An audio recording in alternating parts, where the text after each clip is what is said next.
ಜೈ ಹಿಂದ್ ಎಲ್ರಿಗೂ ಶೇರ್ ಮಾಡ್ರಿ, ಅದೇ ತರ ಸಬ್ಸ್ಕ್ರೈಬ್ ಆಗ್ರಿ. RRB ಟಿ ಗ್ರೂಪ್ ಎಕ್ಸಾಮ್ದು ಸೈನ್ಸ್ ಸೆಕ್ಷನ್ ನಾವು ಡಿಸ್ಕಷನ್ ಮಾಡಕತ್ತೀವಿ. ಕ್ವಶನ್ ನೋಡ್ರಿ, ಕಂಟಿನ್ಯೂಷನ್ ಮಾಡೋಣ. ಭೂಮಿಯ ಮೇಲ್ಮೈಯಲ್ಲಿರುವ ವಸ್ತುವಿನ ತೂಕ 20 ನ್ಯೂಟನ್ ಆಗೈತೆ. ಹಂಗಾದ್ರೆ ಚಂದ್ರನ ಮೇಲ್ಮೈ ಮೇಲೆ ಅಳದಾಗ ಅದ್ರ ತೂಕ ಎಷ್ಟಾಗತ್ತೆ ಅಂತಂದ ಹೇಳಿ ಕ್ವಶನ್ ಕೇಳಿದಾರೆ. ಸಿಂಪಲ್ ಆಗಿ ನೆನ್ಪಿಟ್ಕೊಡ್ರಿ, ಇವಾಗ ಗ್ರಾವಿಟಿ ಅಂತಂದ ಹೇಳಿ ಮೇನ್ ಇಂಪಾರ್ಟೆಂಟ್ ಆಗತ್ತೆ. ಈಗ ನಮ್ ಭೂಮಿ ಮೇಲೆ ಎಷ್ಟೈತೆ ಅಂದ್ರೆ 9.8 ಐತೆ. 9.8 ಮೀಟರ್ ಪರ್ ಸೆಕೆಂಡ್ ಅಂತ ಹೇಳ್ತೀವಿ ಗ್ರಾವಿಟಿ. ಬಟ್ ಅದ್ರ ಚಂದ್ರನ ಮೇಲೆ ಬಂದಾಗ ನಮ್ಮ ಭೂಮಿ ಮೇಲೆ ಎಷ್ಟೈತಿಲ್ಲ ಅದಕ್ಕಿಂತನೂ 6 ಪಟ್ಟು ಏನಂತಂದ ಹೇಳಿದ್ರೆ ಕಮ್ಮಿ ಅಂತಂದ್ರೆ /6 ಅಂತಂದ ಹೇಳಿ ಮಾಡ್ಬೇಕು.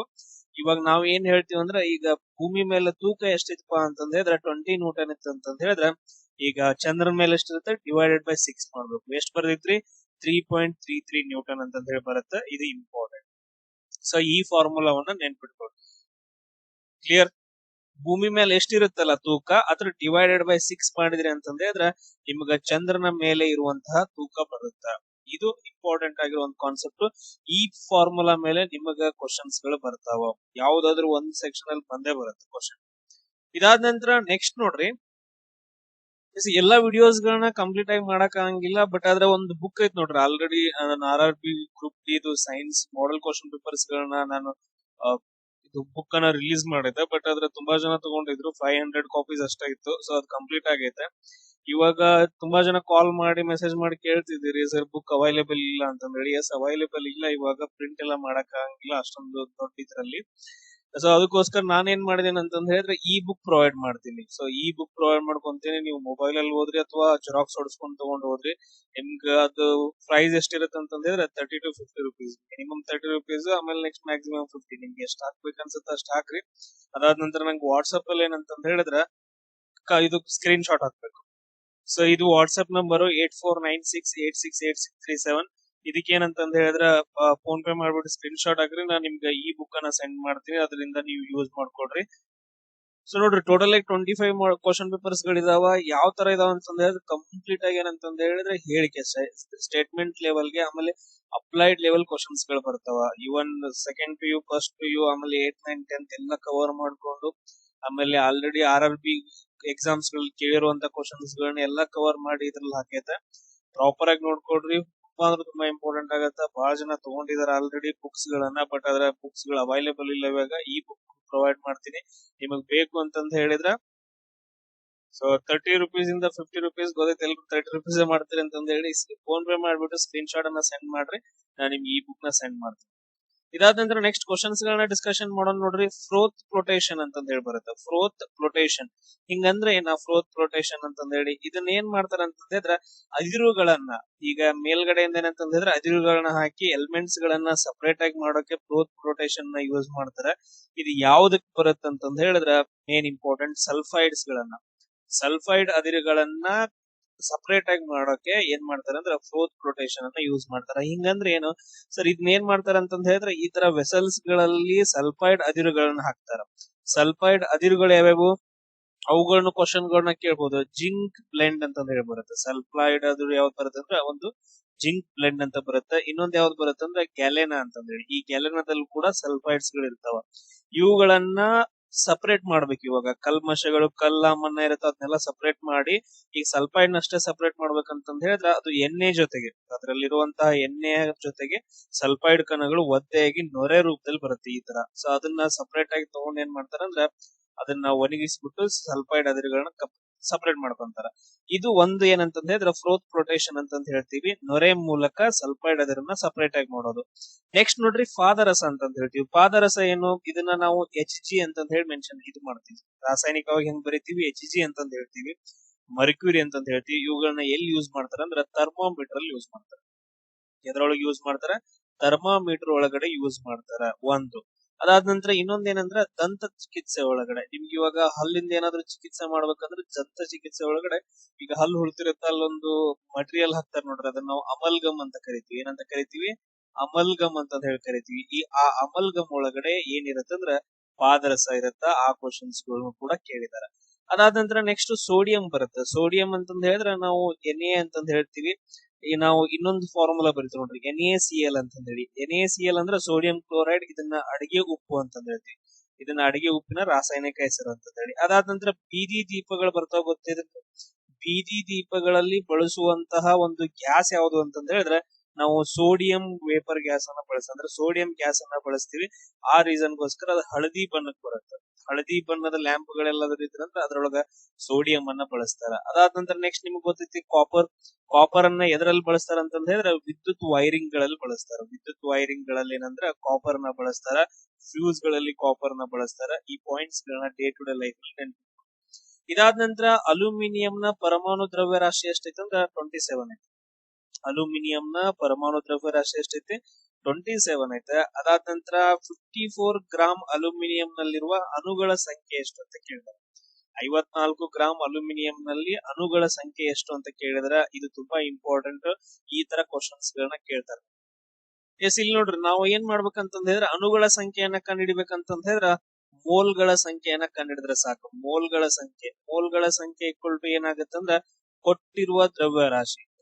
ಏನ್ ಅಲ್ಯೂಮಿನಿಯಂ ಏನಂತಂದ ಹೇಳಿದ್ರೆ ಕೊಟ್ಟಿರುವ ದ್ರವ್ಯ ರಾಶಿ, ಅದಾದ ನಂತರ ಡಿವೈಡೆಡ್ ಬೈ ಪರಮಾಣು ರಾಶಿ, ಡಿವೈಡೆಡ್ ಬೈ ಪರಮಾಣು ದ್ರವ್ಯ ರಾಶಿ. ಈ ಫಾರ್ಮುಲಾವನ್ನ ಯೂಸ್ ಮಾಡ್ಕೊಂಡು ಮಾಡ್ಬೇಕಾಗತ್ತೆ. ಕೊಟ್ಟಿರುವ ದ್ರವ್ಯ ರಾಶಿ ಎಷ್ಟು?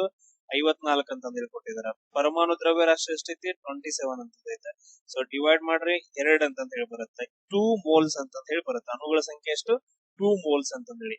ಬಟ್ ಆದ್ರೆ ಇದನ್ನ ಪ್ರಾಪರ್ ಆಗಿ ನಾವು ನೋಡಿದ್ವಿ ಅಂತಂದ ಹೇಳಿದ್ರೆ ಅದೇನ್ ಬರುತ್ತೆ ಅಂತ ಹೇಳಿದ್ರೆ ಇಲ್ಲಿ ನೋಡ್ರಿ, ಇಲ್ಲಿ ಆನ್ಸರ್ ಗೊತ್ತೈತೆ. ಇಲ್ಲಿ ನೀಡಿರುವ ದ್ರವ್ಯ ರಾಶಿ ಪರಮಾಣು ದ್ರವ್ಯ ರಾಶಿ ಅಂತ ಹೇಳಿ ಅಣುಗಳ ಸಂಖ್ಯೆಯನ್ನ ಕಂಡುಹಿಡಿಬೇಕಂತಂದ ಹೇಳಿದ್ರೆ 2 into 6.002 6.022 into 10 to power 23 ಅಂತ ಹೇಳಿ ಇಂಟು ಮಾಡ್ಬೇಕು. ಯಾಕಂತಂದ ಹೇಳಿದ್ರೆ ಒಂದು ಮೋಲ್ ಅಲ್ಲಿ ಎಷ್ಟು ಅಣುಗಳು ಇರ್ತಾವ ಅಂತಂದ ಹೇಳಿದ್ರೆ ಇಷ್ಟು ಅಣುಗಳು ಇರ್ತಾವ.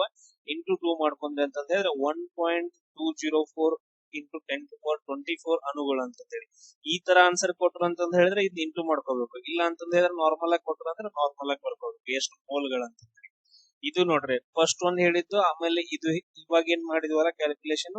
ಈ ತರ ನಿಮ್ಗ ಕ್ವಶನ್ಸ್ ಗಳು, ಪ್ರಾಬ್ಲಮ್ಸ್ ಗಳು ಸೈನ್ಸ್ ಸೆಕ್ಷನ್ ಅಲ್ಲಿ ಕೇಳ್ತಾರೆ. ಅದಾದ ನಂತರ ನೆಕ್ಸ್ಟ್ ಇನ್ನೊಂದು ಇಂಪಾರ್ಟೆಂಟ್, ಅಲ್ಯೂಮಿನಿಯಂ ಅನ್ನ ಎಲ್ಲಿ ಬಳಸ್ತಾರೆ ಅಂತಂದ ಹೇಳಿ. ಅಲ್ಯೂಮಿನಿಯಂದೊಂದು ಅದಿರು ಬರುತ್ತೆ, ಅದನ್ನ ನಾವು ಏನಂತ ಕರಿತೀವಿ? ಬಾಕ್ಸೈಟ್ ಕರಿತೀವಿ. ಏನಂತ ಕರಿತೀವಿ? ಬಾಕ್ಸೈಟ್ ಅಂತ ಹೇಳ್ತೀವಿ. ಇದು ಇಂಪಾರ್ಟೆಂಟ್. ಅದ್ರ ಜೊತೆಗೆ ಏನಂದ್ರೆ ಅಲ್ಯೂಮಿನಿಯಂ ಅನ್ನ ನಾವು ವಿದ್ಯುತ್ ತಂತಿಗಳಲ್ಲಿ ಬಳಸ್ತಾರೆ. ಎಲ್ಲಿ ಬಳಸ್ತಾರೆ ಅಂದ್ರೆ ವಿದ್ಯುತ್ ತಂತಿಗಳಲ್ಲಿ ಏನನ್ನ ಬಳಸ್ತಾರ ಅಂದ್ರೆ ಅಲ್ಯೂಮಿನಿಯಂ ಅನ್ನ ಬಳಸ್ತಾರ. ಅದಾದ ನಂತರ ನೆಕ್ಸ್ಟ್ ಕ್ವಶನ್ ನೋಡ್ರಿ, 25 ಡಿಗ್ರಿ ಸೆಲ್ಸಿಯಸ್ ತಾಪಮಾನದಲ್ಲಿ ವಿವಿಧ ಮಾಧ್ಯಮಗಳಲ್ಲಿ ಧ್ವನಿಯ ವೇಗಕ್ಕೆ ಸಂಬಂಧಿಸಿದ್ದು. 25 ಡಿಗ್ರಿ ಸೆಲ್ಸಿಯಸ್ ಅಂದ್ರೆ ನಾರ್ಮಲ್ ಆಗಿ. ಸೊ ಧ್ವನಿಯ ವೇಗಕ್ಕೆ ಸಂಬಂಧಿಸಿದಂತ ಹೇಳಿಕೆಗಳಲ್ಲಿ ಯಾವ್ದು ಸರಿ ಯಾವ್ದು ತಪ್ಪು ಅಂತ ಕೇಳಿದಾರೆ. ಇಲ್ಲಿ ನೋಡ್ರಿ, ಸಮುದ್ರದ ನೀರಿನಲ್ಲಿ ಧ್ವನಿಯ ವೇಗ ಎಷ್ಟಿರುತ್ತೆ ಅಂದ್ರೆ 1531 ಮೀಟರ್ ಪರ್ ಸೆಕೆಂಡ್ ಇರುತ್ತೆ.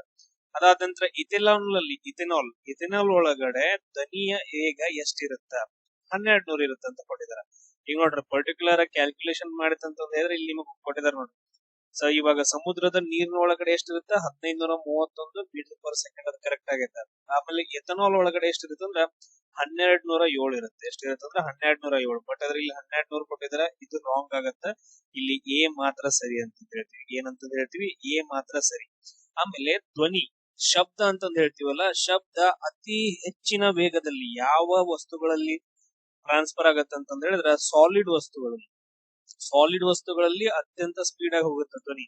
ಅದಾದ ನಂತರ ಕಮ್ಮಿ ಏನಂತಂದ ಹೇಳಿದ್ರೆ ಲಿಕ್ವಿಡ್ ಅಲ್ಲಿ, ಅದಕ್ಕಿಂತ ಕಮ್ಮಿ ಯಾವ್ದಂತಂದ ಹೇಳಿದ್ರೆ ಗ್ಯಾಸ್ ಗಳಲ್ಲಿ. ಧ್ವನಿ ಏನಂತಂದ ಹೇಳಿದ್ರೆ ಧ್ವನಿಯ ಸ್ಪೀಡ್ ಅತಿ ಹೆಚ್ಚಿರೋದು ಯಾವ್ದು? ಸಾಲಿಡ್ಸ್ ಗಳಲ್ಲಿ. ಕಮ್ಮಿ ಇರೋದು ಯಾವ್ದು? ಗ್ಯಾಸ್ ಗಳಲ್ಲಿ. ಇದನ್ನು ಕೂಡ ಕ್ವಶನ್ ಕೇಳಿದ್ದಾರೆ. ಅದಾದ ನಂತರ ನೆಕ್ಸ್ಟ್ ನೋಡ್ರಿ, ಫ್ಯೂಸ್ ನ ಮೌಲ್ಯ 8 ಆಂಪಿಯರ್ ಆಗಿದ್ದಾರೆ. ಫ್ಯೂಸ್ ನ ಮೌಲ್ಯ 8 ಆಂಪಿಯರ್ ಆಗಿದ್ದರೆ ಆಗ ಏನಾಗತ್ತೆ ಅಂತಂದೇಳಿ. ಏನಾಗತ್ತೆ? ವಿದ್ಯುತ್ ಪ್ರವಾಹವು 8 ಆಂಪಿಯರ್ ಗಿಂತ ಹೆಚ್ಚಾದಾಗ ಮಾತ್ರ ಫ್ಯೂಸ್ ಕೆಲಸ ಮಾಡಲು ಪ್ರಾರಂಭಿಸುತ್ತದೆ ಅಂತ ಹೇಳಿ ಒಂದು. ಅದಾದ ನಂತರ ನೆಕ್ಸ್ಟ್, ಫ್ಯೂಸ್ 8ಕ್ಕಿಂತ ಹೆಚ್ಚಿನ ಕಾಂತೀಯ ಪ್ರೇರಣೆಯನ್ನ ಹೊಂದಿರುತ್ತೆ. ನೆಕ್ಸ್ಟ್, ವಿದ್ಯುತ್ ಪ್ರವಾಹವು 8 ಆಂಪಿಯರ್ ಮೀರಿದ್ರೆ ಫ್ಯೂಸ್ ಕರಗುತ್ತದೆ ಅಂತ ಹೇಳಿ. ನೆಕ್ಸ್ಟ್, ವಿದ್ಯುತ್ ಪ್ರವಾಹ ಸರಿಯಾಗಿ 8 ಆಂಪಿಯರ್ ಇದ್ದಾಗ, ನಾನು ಡೈರೆಕ್ಟ್ ಆಗಿ ಆನ್ಸರ್ ಹೇಳ್ಬಿಡ್ತೀನಿ ನೋಡ್ರಿ.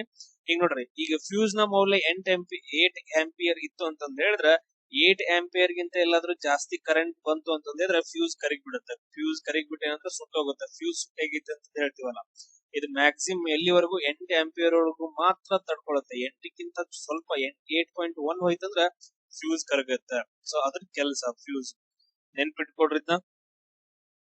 ಅದಾದ ನಂತರ ನೆಕ್ಸ್ಟ್ ನೋಡ್ರಿ, ನೆಕ್ಸ್ಟ್ ನಿಮ್ಗೆ ಕ್ವಶನ್ ಏನಂತಂದ್ರೆ ಫ್ಯೂಸ್ ಗಳಲ್ಲಿ ಬಳಸುವಂತಹ ಮಟೀರಿಯಲ್ ಯಾವುದು, ಫ್ಯೂಸ್ ಗಳಲ್ಲಿ ಬಳಸುವಂತಹ ಮಟೀರಿಯಲ್ ಯಾವುದು ಅಂತ ಹೇಳಿ ನನಗ ನೀವು ಕಮೆಂಟ್ ಅನ್ನ ಹಾಕಿ. ಅದಾದ ನಂತರ ಮಿಸ್ ಮಾಡ್ಕೊಳಕ್ ಹೋಗ್ಬಿಡ್ರಿ. ಈ ಬುಕ್ ಬಹಳ ಅಂದ್ರೆ ಬಹಳ ಇಂಪಾರ್ಟೆಂಟ್. ಇದೇ ತರ ಕ್ವಶನ್ಸ್ ಗಳು ಅದ್ರಲ್ಲಿ ಇದಾವ.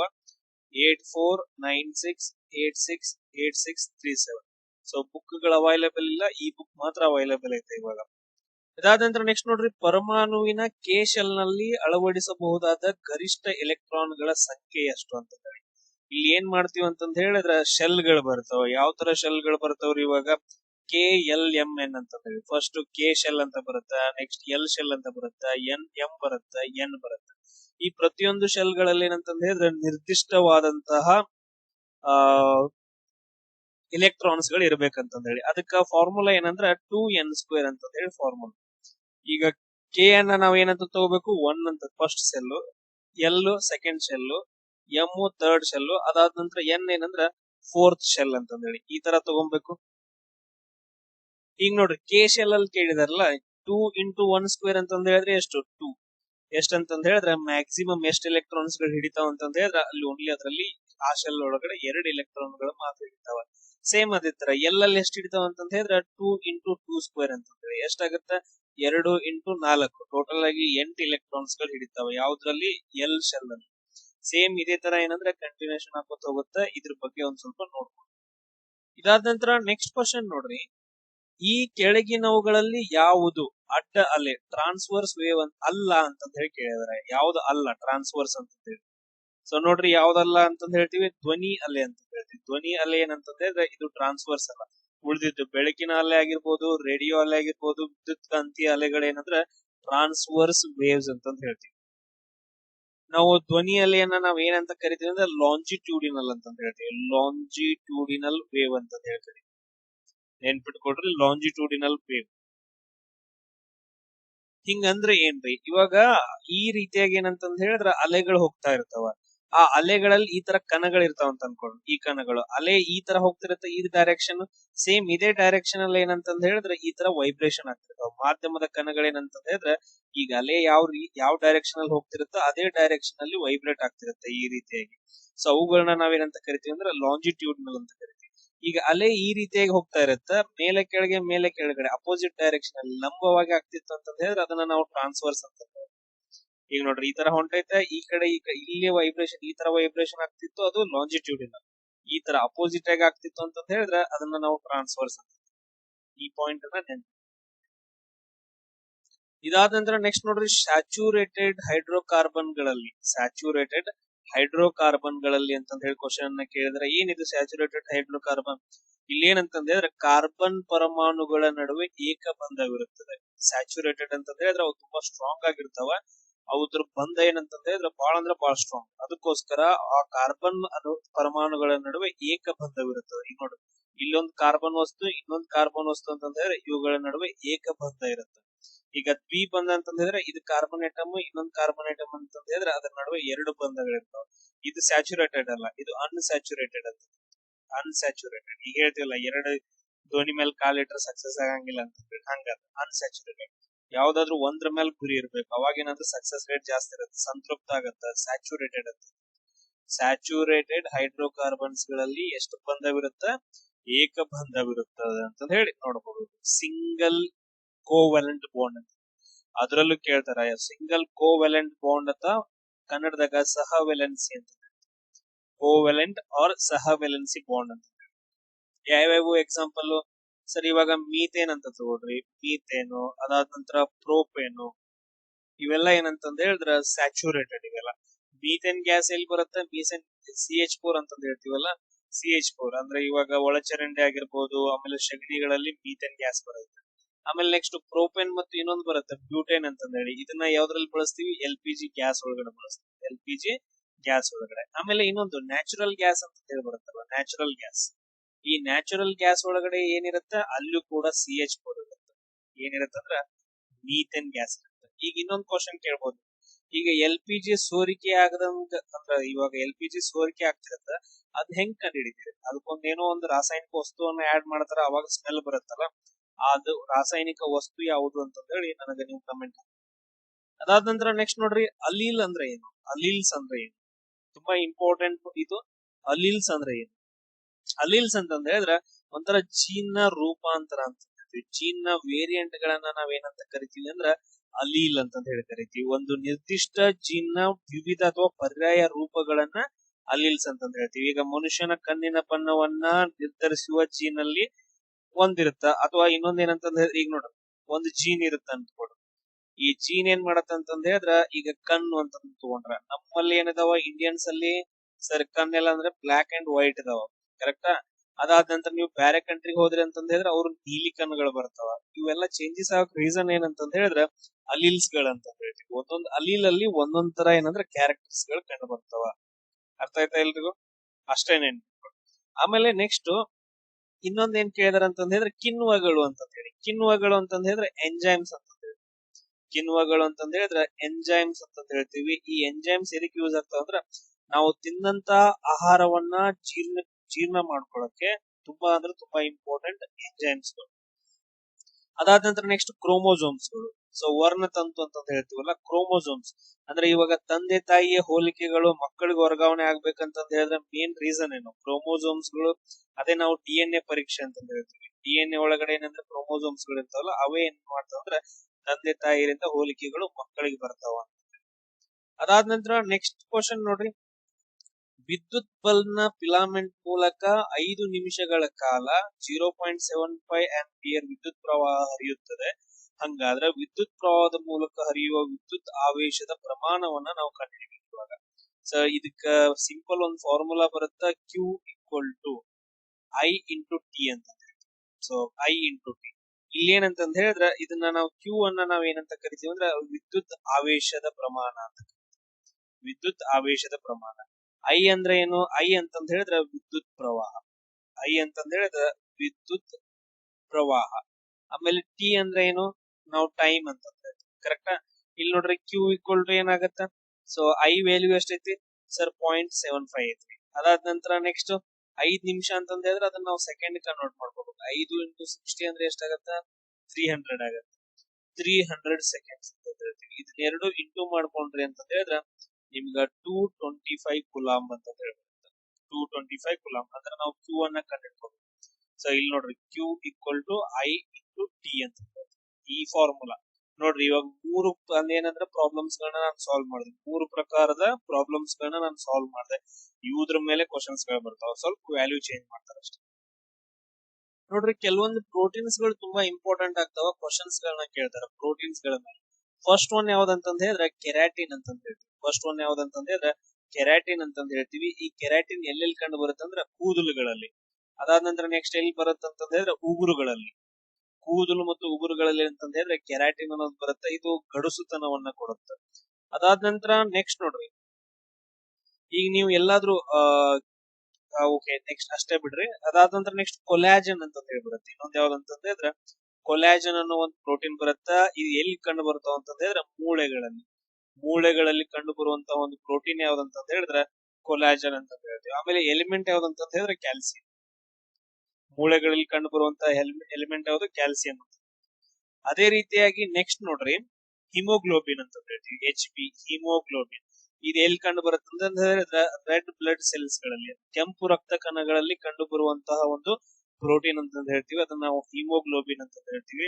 ಇದೇನ್ ಮಾಡತ್ತ ಅಂತ ಹೇಳಿದ್ರೆ ಕಾರ್ಬನ್ ಡೈಆಕ್ಸೈಡ್ ಅದಾದ ನಂತರ ಆಕ್ಸಿಜನ್ ಅನ್ನು ಇದನ್ನ ಎರಡೂನು ಟ್ರಾನ್ಸ್ಫರ್ ಮಾಡುತ್ತೆ. ಎರಡೂ ಏನ್ ಮಾಡತ್ತೆ ಅಂದ್ರೆ ಒಂದು ಭಾಗದಿಂದ ಇನ್ನೊಂದು ಭಾಗಕ್ಕೆ ಟ್ರಾನ್ಸ್ಫರ್ ಮಾಡುತ್ತೆ. ಅದಾದ ನಂತರ ನೆಕ್ಸ್ಟ್ ಬರುತ್ತೆ ಇನ್ಸುಲಿನ್ ಅಂತ ಹೇಳಿ. ನೆಕ್ಸ್ಟ್ ಯಾವ್ದಂತ ಹೇಳಿದ್ರೆ ಇನ್ಸುಲಿನ್ ಅಂತ ಹೇಳ್ತೀವಿ. ತುಂಬಾ ಇಂಪಾರ್ಟೆಂಟ್ ಇನ್ಸುಲಿನ್.